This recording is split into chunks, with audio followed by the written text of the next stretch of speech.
Man ninja, man ninja. I've had bad habits, but I dropped them. Hello, welcome to another edition of The Chosen Ones. This week we got Shen, a very popular choice right now. So the question is, what do we want to do with him? Well, he's an adept, he's a mystic, both of those quite boring compared to the fact that he's a ninja. Honestly, I love ninja. I think it's probably the most unique mechanic in the game. I love that you get the bonus if you have 1 or 4, and that you actually lose it in between those two levels. I think it's a really cool design space that hasn't been used too much yet. The question is, though, what does 4 ninjas look like? Because we're going to be going for the full bonus. 1 ninja is tough enough to find. They're very elusive creatures. But 4 ninjas, there's not a lot of examples of that to draw from. Really, there's only one to me, one iconic foursome of ninjas. And that's the Teenage Mutant Ninja Turtles. So we're going to, luckily, I listened to a bit of their theme songs to prepare for this video. And they actually give a lot of instructions on how to win a teamfight tactics. So follow along with me as the Heroes in a Half Shell give us sort of an introduction on how to play Shen. So as I alluded to before, when I was listening to the theme song for TMNT, I thought a lot of these lessons are transferable to TFT. And not just because TMNT sounds very similar to TFT. So let's start with number 1. Turtles count it off. Live by the code of the martial arts. So number 1, live by the code of the martial arts. So I'm not exactly sure which martial arts they're referring to here, but I don't think we're actually doing that to start, unfortunately.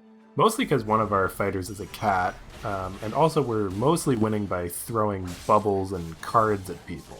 And I don't think there's any martial arts that really applies to that.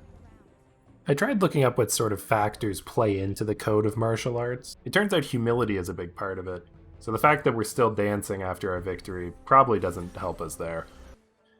Trust is another factor on the list, and you know what, I think we can live by that code.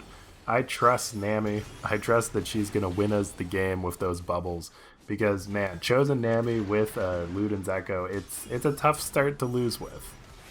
And it sort of gives us a direction, because other than 4 ninjas, I didn't really know where to go from there, so we might be going 4 ninja, 3 mage. We'll see.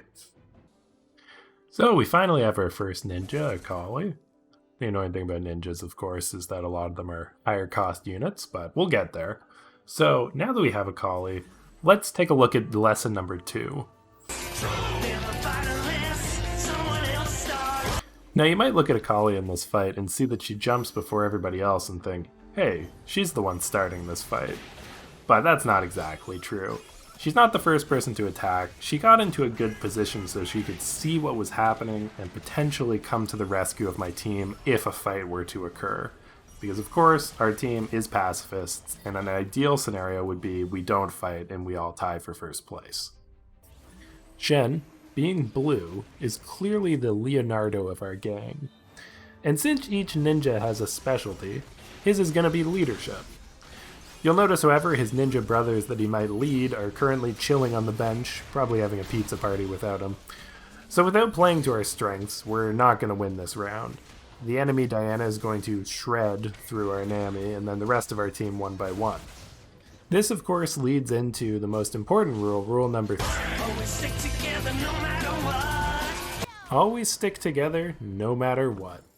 That means 4 ninjas all the time. We got Shen as our Leonardo leader. We got Kennen, who's purple, so he can be Donatello.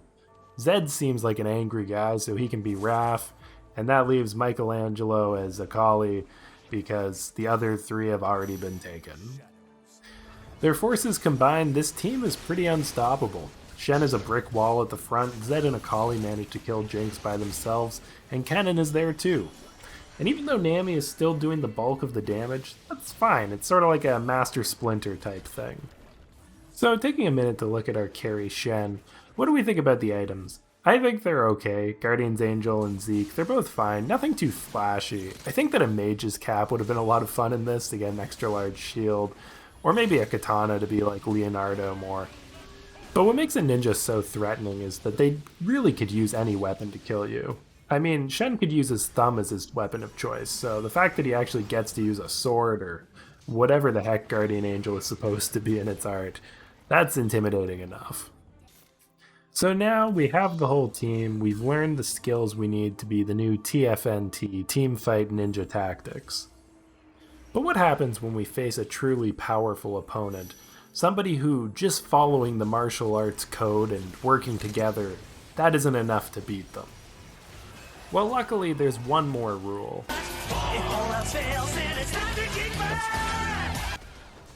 This is a big thing to remember with your team. When things don't work, try kicking butt. I mean, look at Shen right here. He's low health, and then he remembered, oh wait, have I tried kicking butt?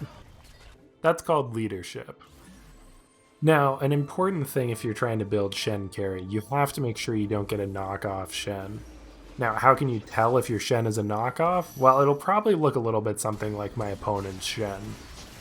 A real Shen is a stand-up guy who follows the code of martial arts and is a real leader. A knockoff Shen, though, he can barely move, he just stands there and dies. Doesn't do anything. Well, other than catch fire. Honestly, more of a fire hazard than a carry. Taking a second to look at the rest of our team, so other than 4 Ninja, we actually have a few other synergies going on here. We've got Mages, we've got Dusk, we've got Mystic, we've even got Adept. It's actually a pretty cool team with a lot of things going on, which is why it's so fun to lose to a team that's basically Fortune plus a bunch of 5-cost units they got their hands on. But you know what? TFT isn't a puzzle game. This isn't Bejeweled. I don't win because I lined up everything the right way on the trait bar. And you know what? Kudos to them. It's a cool team they've got. Now remember, Shen, if all else fails, it's time to kick butt. And, okay, well, they didn't really tell me what to do if that fails. So what do I give Shen Ninja out of 4 ninjas? I don't know if I want to give it 4 ninjas, but at least a 3. I like it. I think Shen's a really fun carry in that he doesn't do a lot of damage, he just sort of dashes around with a big shield and doesn't die. But you know what? Not everybody needs to be that flashy, sometimes you can be dashy. Anyway, we're going to end up with a 3rd place finish. If you enjoyed this video, please consider subscribing to the channel. We just hit a massive milestone of 69 subscribers, and if you subscribe now, you can be a part of the road to 420, #BlazeIt. Alternatively, if you don't want to subscribe, that's fine, you can come fight me IRL. But watch out, I am trained in the art of ninja weaponry. Or at least that big stick Donatello uses.